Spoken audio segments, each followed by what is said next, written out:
Have you done EMDR therapy for complex trauma?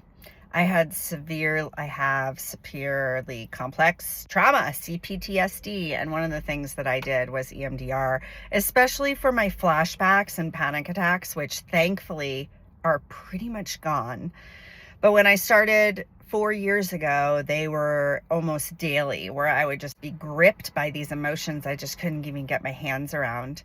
So when I started working with an EMDR therapist, the first thing that she asked me to do is try to lightly touch that scary feeling. Like when the panic attack comes on, could you go into it like 1%, only 1%? Like how much can you go in? And keep in mind that this is a nervous system issue, so you don't want to force yourself in. It could really, really make you sick or really throw you into a bad place. So this is the really challenging part with complex PTSD that people don't understand.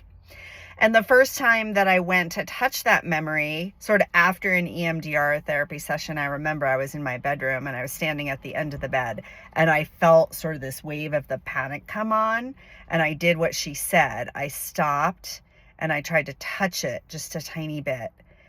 And all I felt was this massive spinning, like my whole body was up against the wall, turning really fast. I remember the first time I tried to touch it, just that 1 to 3% or whatever, like it literally brought me to my knees. And then I ended up sick in bed the entire rest of the day. So trauma really does live in the body, and we have to let it come out just a tiny bit at a time. Partly because it's too much for our system. You know, even if we're smart and our brain can handle it, it's our body that's in charge. Trauma lives in the body, not the brain. So over the next years, I got to know this spinning memory, right? I'm spinning against the wall. I came to understand that it was in my childhood bedroom. And for a long time, I didn't really know what the actual trauma event was. I couldn't exactly remember it, but my body kept taking me back to that spinning.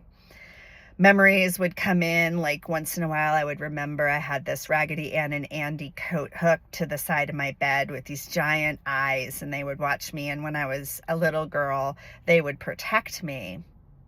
But then I remember after one of the spinning EMDR sessions where I kind of brought this up, I remembered a time when I was a little girl and I got some masking tape and I covered their eyes so they couldn't see what was happening. When my father came into my room at night, I didn't want them to see. I wanted to be a really good girl and keep the secret, even from Raggedy Ann and Andy. And it wasn't even until recently, you guys, maybe 5 years later, this last summer, I finally feel like I discharged that spinning memory. It stopped. It literally slowed down and then it stopped. And my little girl in my mind, like, got off that spinning and sat on the bed.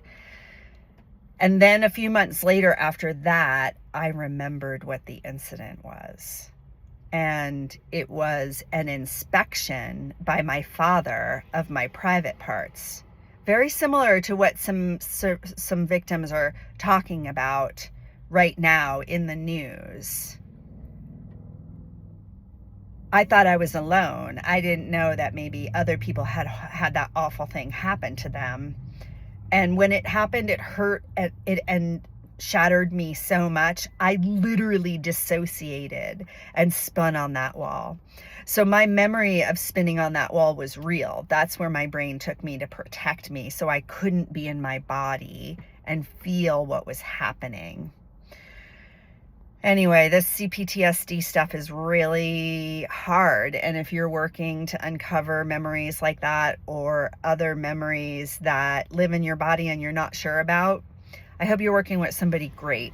If you need an EMDR therapist, there's some great ones out there. If you're interested in working with a somatic experiencing practitioner, schooled under Dr. Peter Levine, who wrote Waking the Tiger, I highly recommend this as a practice, because trauma comes off in layers and it is a practice. It is a daily letting it go. It is a daily living in your body until you have done it for so long that you become more embodied than disconnected.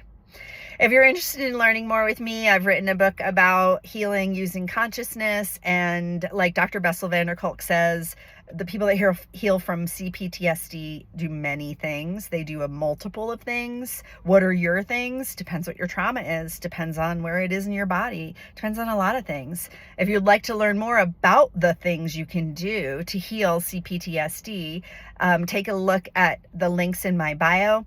I'm starting chapter 1, Understanding Human Trauma, where we remove the blame and we really understand what's happening in our bodies and our brains.